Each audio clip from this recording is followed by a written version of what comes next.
Hello everyone, welcome back to the channel for one of the final tutorials for the F-18C with Flying with Overkill anyway. Today we are going to be taking a look at the different ACM modes, or Air Combat Maneuvering. This is going to be radar acquisition modes that are used when in close range, I'd say inside 10 nautical miles. Alright, so I'm going to hit you with a lot of information pretty quickly, so let's go ahead and get started here. The first things you're going to want to make sure that you have mapped are all of your air-to-air weapon select switches. Gosh, I can't think right now, sorry. First thing, the biggest thing I want to keep in mind is when you see the gun here, any of these modes will automatically configure the aircraft for air-to-air mode. Okay, so do not try to use this for air-to-ground attacks in the gun mode. Okay, it won't work. It'll put you in air-to-air mode. Alright, but you do want to make sure you have all of these mapped. As in previous tutorials, you want to make sure you have all of your sensor control buttons mapped as well. You want to make sure that you have your gun trigger mapped, and you want to make sure that you have this button mapped, the Recce Event Mark switch. Okay, this will allow you to quickly enable and disable the HMD, or the Joint Helmet Mounted Queuing System. Okay, alright, so let's get started. We want to be in air-to-air mode. That is a requirement in order to enter these acquisition modes. However, the weapon selected does not matter for any of these to work. In our case, we'll go ahead and leave it on the AIM-9 X-Ray for right now. Pressing sensor select forward will bring you into ACM mode, as you can see here.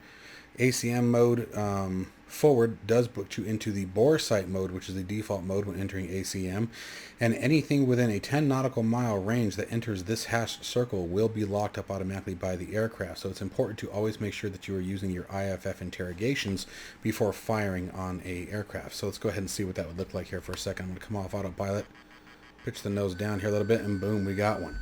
Now, you can see that you get your range of 4.1 nautical miles. We can see we're on a 70 knot closure rate, but we have the square box around our target indicating that this is unidentified or a friendly.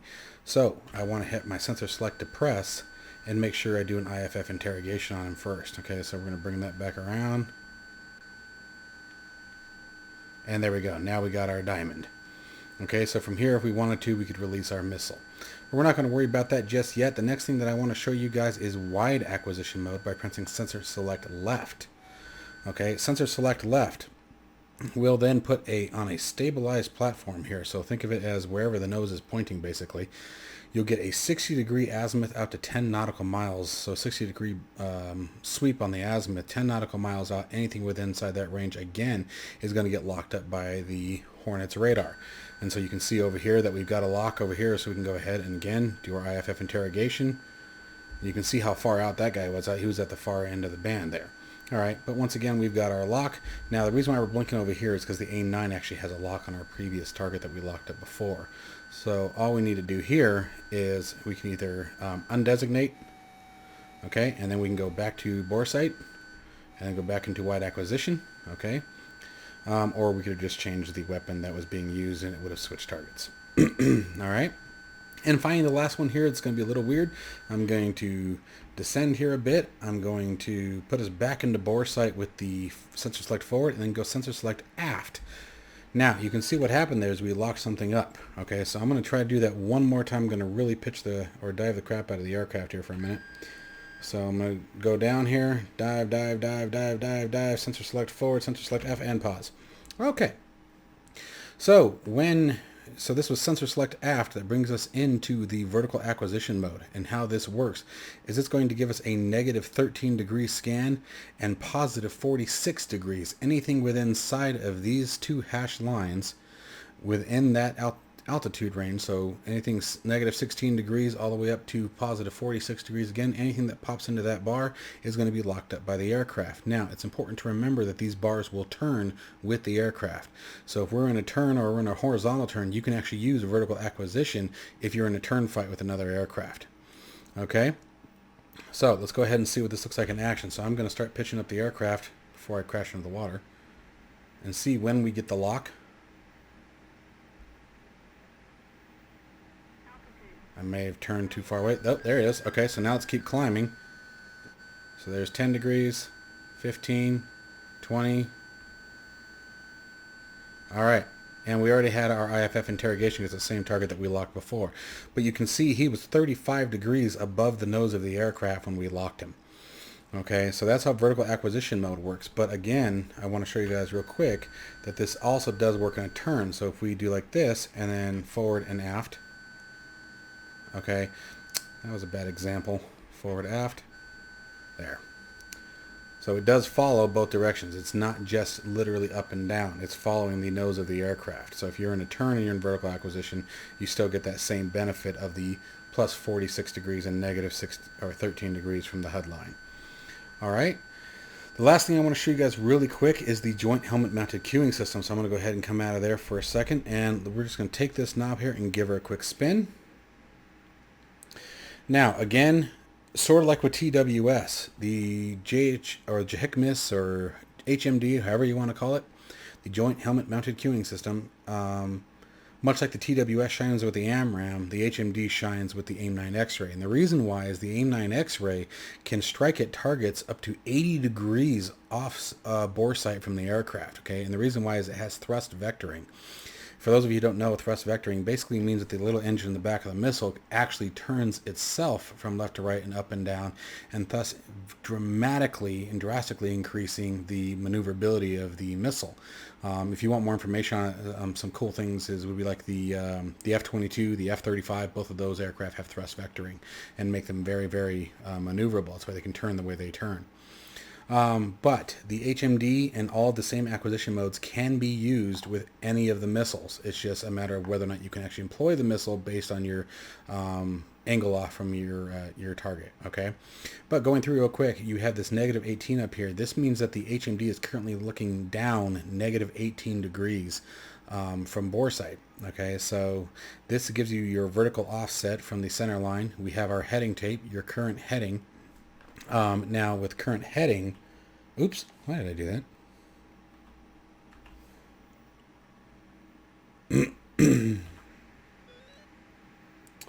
The current heading, the heading tape above though will move with your HMD. Okay, so it's important to keep that in mind as well.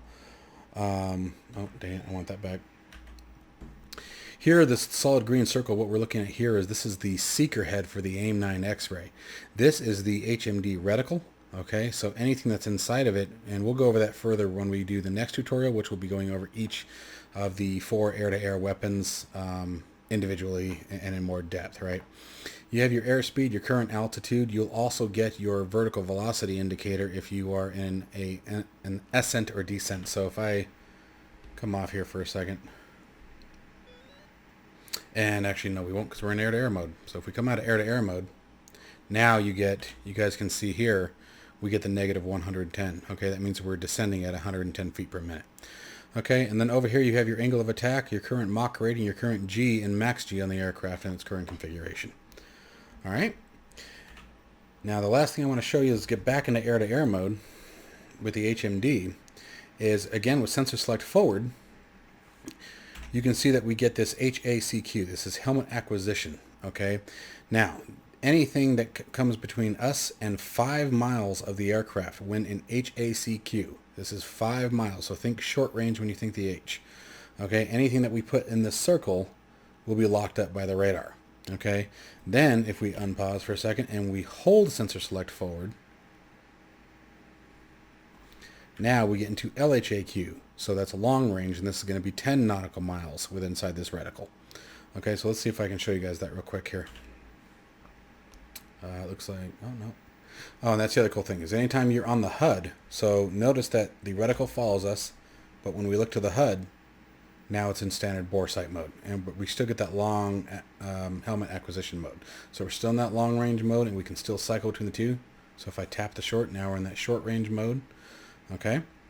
And so now I'll show you guys real quick how to use it to lock up an aircraft. Let's go ahead and see what we can find out here. I'm going to go ahead and throw the labels on for a second so that way we can do this quickly. Alright, so there's our aircraft. Let's go ahead and pick one of these guys here, and I'm just going to throw them in the circle and boom. Now, same as before. Now you can see the seeker's on one and the radar's on another. Okay, so we don't want that. So we're just going to tap that Boresight, and now we've got them both in the same spot. Okay, but to give you guys an idea of how effective the missile is, so what we're going to do here is just simply turn off here, and you can see the angle here. make that a little bit more dramatic. And from here, almost 80 degrees here, we can Fox 2. Look at that missile go after him. And splash. And in case I forgot to mention that, the HMD can lock up an aircraft anywhere from Boresight to 80 degrees off the nose, left or right. 80 degrees. So that's significant. And that's why it shines so well with the AIM-9 X-ray. It's because the AIM-9 X-ray is able to make those kind of turns in close. And in case I forgot to show you guys here real quick, one more thing. To get out of ACM mode, as long as you don't have any targets out in front of you that are being locked by the aircraft, you simply press your target undesignate button and you'll go back into standard search. Alright, so I hope you guys enjoyed this tutorial.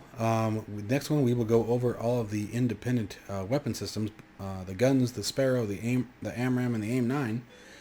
And then we'll be looking at getting ready to wrap up for the F-18 and start moving on to a new aircraft. Yeah, I think that'll be it for now. So I will see you guys in the next one. Bye-bye.